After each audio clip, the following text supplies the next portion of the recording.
In a world divided where superpowers locked horns, there emerged an audacious act of defiance and deception. Picture this. It's the height of the Cold War. The USA and USSR are playing high-stakes chess on a global stage. One player, the USA, believes itself to be the master puppeteer. Enter the unlikely stage of Cuba, a Caribbean stronghold that dared to dance to its own rhythm. At its helm, the charismatic and cunning Fidel Castro. As expected, the American embassy in London was the target of two factions. The pro-Russians, who are always good for a knock at the Americans, and the ban-the-bomb people. Petitions were delivered protesting against the president's blockade of the approaches to Cuba. With a strategy in mind that would rattle the cages of the world's biggest intelligence agency, the CIA.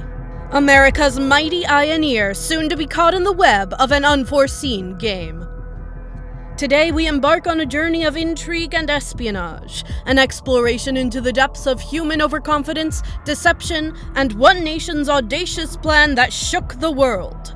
Welcome to Castro's Grand Deception. Picture this. Cuba, fresh from the revolution, caught between hope and uncertainty. At the heart of it all, the dynamic Fidel Castro, a leader who didn't just move the Cuban people, but also made powers across the ocean sit up and take notice. Far away in the offices of the CIA, Cuba begins to loom large, the island and its leader a newfound focus. And so the stage is set, the players are ready. The battlefield? The vibrant Cuba. The players? Castro with his head held high and the CIA confident of their might.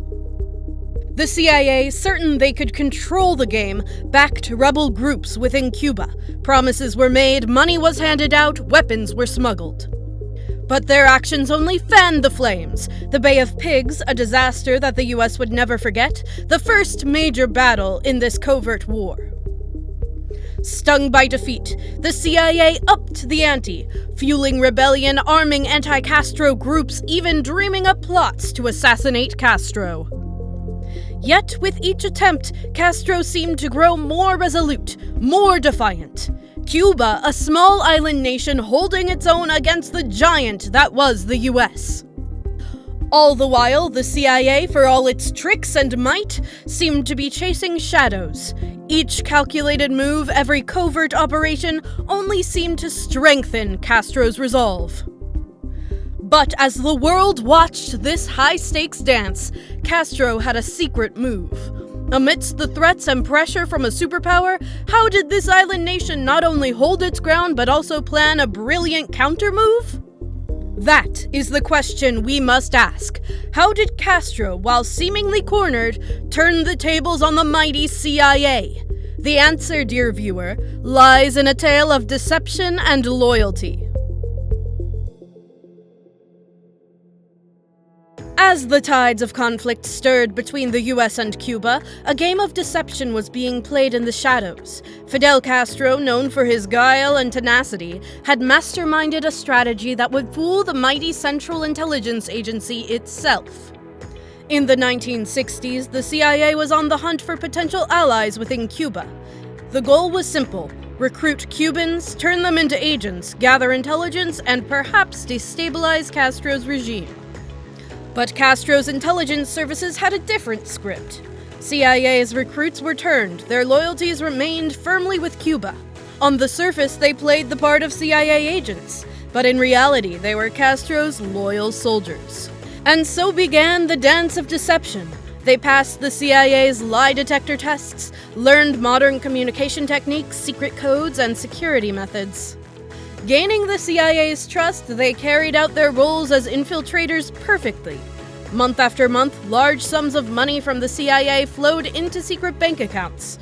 All the while, these double agents gathered crucial information about US intelligence plans.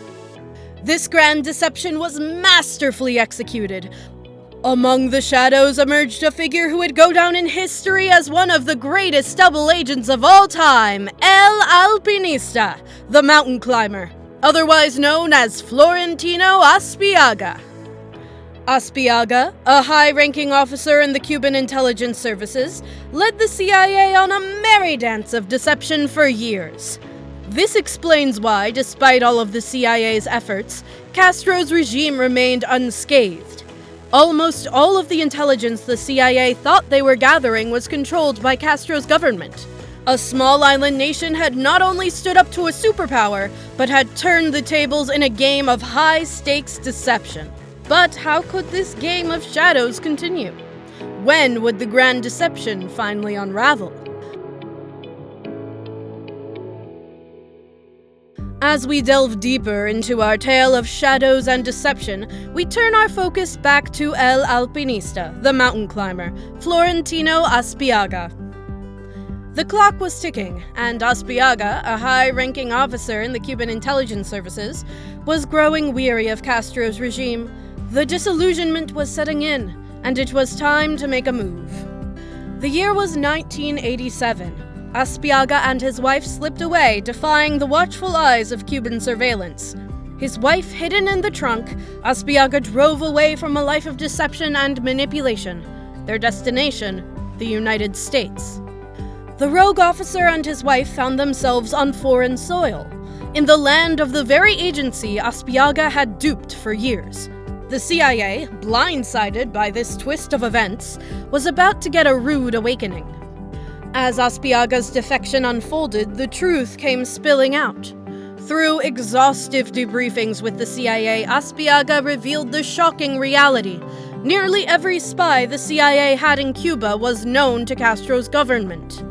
And there it was, the explanation of how the little island nation had withstood the mighty CIA's onslaught. Through a complex web of double agents and misinformation, Castro's regime had outmaneuvered them all. The fallout was swift and far-reaching.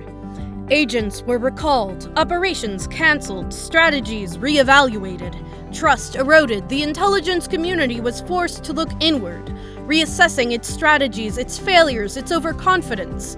The implications echoed across borders, rewriting global power dynamics. Yet this was only the beginning of the aftermath.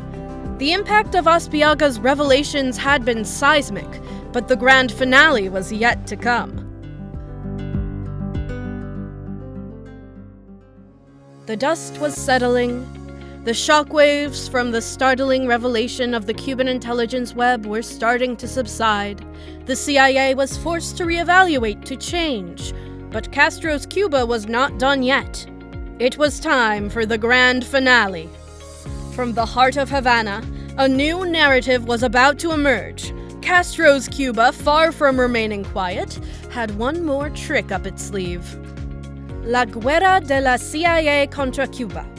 The CIA's war against Cuba.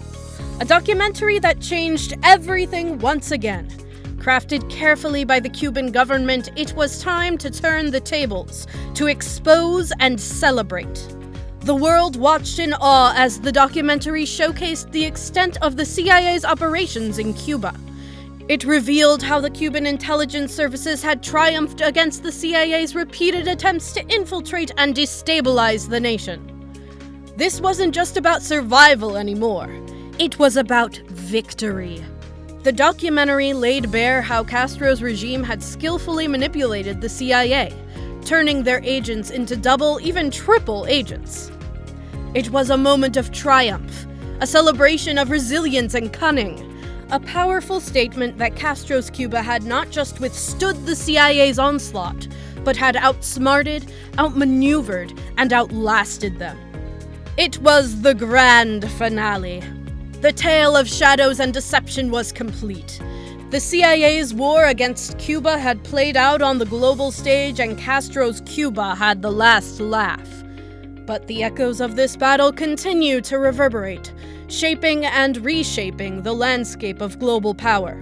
This is the legacy of the CIA's war against Cuba. So we circle back to our burning question. How did Castro fool the entire CIA? Through a network of double agents, through enticing bait of cash and deceitful promises, through misinformation, manipulation, and exploiting the blind faith of the CIA. This wasn't just an espionage chess game. It was a bold statement of defiance, of survival, an unyielding stand against an adversary that was perceived to be invincible.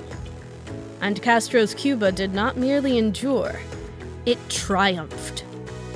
This saga, a true David versus Goliath story of the Cold War, underscores the power of ingenuity, resilience, and the audacity of the human spirit. A stark reminder that even the mightiest can fall before the cunning of the undeterred, that even in the shadows, the truth seeks the light. The echoes of this grand deception still resonate today, shaping the narratives of international politics and clandestine operations. This, ladies and gentlemen and non-binaries, is the legacy of Fidel Castro's grand deception, of the CIA's war against Cuba. The underdog didn't just bark, it roared.